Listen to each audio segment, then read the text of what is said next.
हमारा जो घर परिवार होता है वो रिश्तों का नतीजा होता है। रिश्ते अगर घर के अंदर सही हैं एक दूसरे से तो हमारा परिवार भी सही माना जाता है। लेकिन कई बार जब परिवार के अंदर रिश्ते बिगड़ जाया करते हैं तो परिवार को बिखरने में भी देर नहीं लगती है। दोस्तों, इसी से संबंधित आज की यह घटना है। एक लड़के की माँ को हुआ उसके चाचा से प्यार और फिर उसके बाद होता है ऐसा कांड कि बेटे ने पहले तो अपने चाचा की हत्या की और फिर उसकी लाश के अंदर पूरी रात नमक भरा। आखिर ऐसा क्या हुआ, इस घटना के पीछे की सच्चाई को जानने के लिए आप हमारे वीडियो को अंत तक जरूर देखिएगा। नमस्कार, मैं हूं सुदेश कुमार और तिरछी बात पलवल चैनल में आपका स्वागत है। दोस्तों, यह घटना है राजस्थान के जयपुर की। राजस्थान के जयपुर में अनीता नाम की एक औरत रहा करती थी जिसकी उम्र थी 45 साल और वह अपने घर में अपने पति और अपने बेटे के साथ रहा करती थी। उसका बेटा जो था उसकी उम्र थी 21 साल और बेटे का नाम था राज।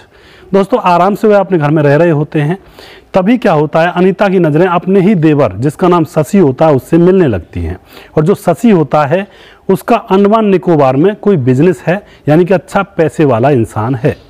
अब अनीता अपने देवर से नैन मिलाने लगती है, उसके साथ अपनी रातें रंगीन करने लगती है। दोस्तों, कुछ समय गुजरने के बाद अनीता के पति को और उसके बेटा राज को उसकी करतूत के बारे में पता लग जाता है।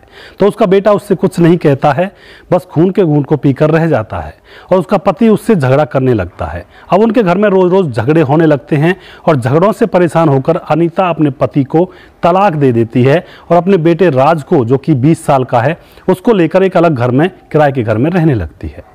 दोस्तों, अब समय अच्छे से गुजर रहा होता है। उसका जो बेटा होता है वह भी शराबी कबाबी बन चुका है, क्योंकि जब सर पे बाप का साया नहीं होता है तो बच्चे अक्सर ज़्यादा बिगड़ जाया करते हैं माँ के लाड प्यार की वजह से। अब समय कुछ गुजर रहा होता है। दोस्तों, वहाँ पर अनीता का जो देवर होता है शशि अंडमान निकोबार से आता है और उस घर में कई दिन रहकर चला जाया करता है। यह सारी घटना उसका बेटा राज देखा करता है। तभी दोस्तों, कुछ दिन गुजरने के बाद अनीता अपने देवर शशि के पास फ़ोन करके कहती है कि तुम अपने भतीजे को भी क्यों नहीं ले जाते वहाँ पर काम करवाने के लिए, ये भी 2 पैसे कमा लेगा। तभी दोस्तों उसका देवर शशि कहता है कि मैं वहीं पर आ रहा हूँ, वहीं पर आके बातें करेंगे। अब शशि अंडमान निकोबार से अनीता के घर आ जाता है। वहाँ आता है, शाम होती है। शाम को वह अपने भतीजे से कहता है कि शराब वगैरह ले आओ। तो उसका भतीजा शराब लाता है। शराब दोनों भतीजे और चाचा बैठकर शराब पिया करते हैं। इसी तरह से 3 दिन गुजर जाते हैं। तीसरे दिन शाम को उसका भतीजा जिसका नाम राज होता है वह उसके लिए शराब लाता है और वह अपने दोस्त को भी लेकर आता है अपने साथ। उस दोस्त का नाम होता है प्रकाश। और आकर के अपने चाचा के साथ जो राज होता है वह बैठकर शराब पीने लगता है। अपने दोस्त को भी अपने साथ बिठा रखा है। शराब बोतल में से खत्म होती जाती है और उन तीनों का नशा बढ़ता चला जाता है। तभी राज की नज़र अपने चाचा शशि की कलाई पर पड़ती है।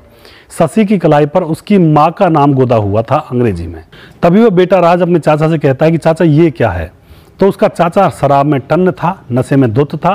तो उसका चाचा बड़ी बुरी तरह से लज्जित भाषा का उपयोग करके उसकी माँ के बारे में कहता है, कुछ भी बात कहता है, उसकी माँ के बारे में कुछ बातें कहता है। यह बात राज को बुरी लग जाती है और फिर राज वहाँ से उठ करके जाता है कमरे के अंदर और वहाँ से एक लोहे की रॉड निकाल कर लेकर आता है। लोहे की रॉड ला करके अपने चाचा के पीछे से सर में वार कर देता है। वह चाचा ज़मीन पर गिर जाता है और फिर वहाँ पर पड़ी हुई बिजली की जो डोरी होती है, बिजली की जो वायर होती है, उसको अपने चाचा के गले में लपेट देता है और फिर उसके कंधे पर लगाकर उसकी गर्दन को घोंट देता है। जब उसका चाचा मर जाता है उसके बाद उसका दोस्त कहता है कि तुमने ये क्या कर दिया। फिर वह कहता है कोई दिक्कत नहीं, इसकी लाश को हम अच्छी तरह से ठिकाने लगा देंगे और किसी को पता भी नहीं चलेगा।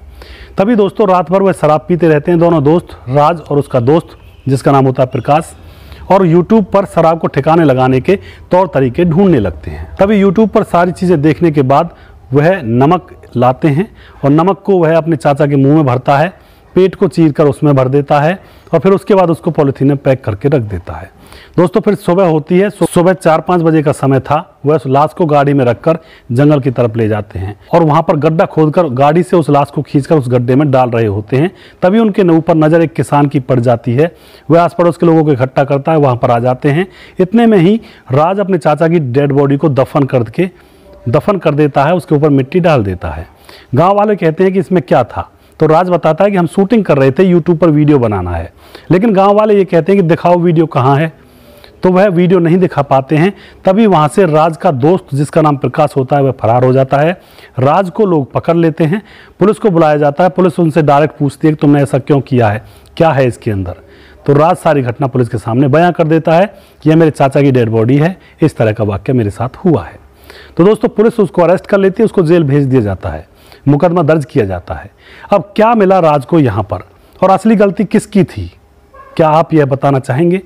क्या उसके चाचा सची की थी या उसकी माँ अनीता की असली गलती थी? किसकी यहाँ पे असली गलती थी या फिर राज की ही असली गलती थी? किसकी गलती आपको लगती है, आप अपनी राय कमेंट बॉक्स में लिख सकते हैं। एक छोटी सी नासमझी जो उसकी माँ अनीता ने की थी, अपने रिश्तों को तार तार किया था, पति को धोखा दिया था, उसी नासमझी की वजह से आज राज की ज़िंदगी बर्बाद हो गई और शशि की ज़िंदगी चली गई। तो दोस्तों ऐसी घटनाओं में, ऐसी कहानियों में, ऐसे किस्सों में ऐसी ही घटनाएं हुआ करती हैं। ज़्यादातर ऐसे प्यार मोहब्बत के जो किस्से होते हैं वो फ्लॉप ही हो जाया करते हैं। तो दोस्तों आप जो भी कुछ कहना चाहते हैं कमेंट बॉक्स में अपनी राय लिख सकते हैं। नेक्स्ट वीडियो में जल्दी फिर से लेकर आऊँगा किसी सच्ची घटना के ऊपर। तब तक आप खुश रहें, सावधान रहें, रिश्तों की अहमियत को समझें। जय हिंद, जय भारत।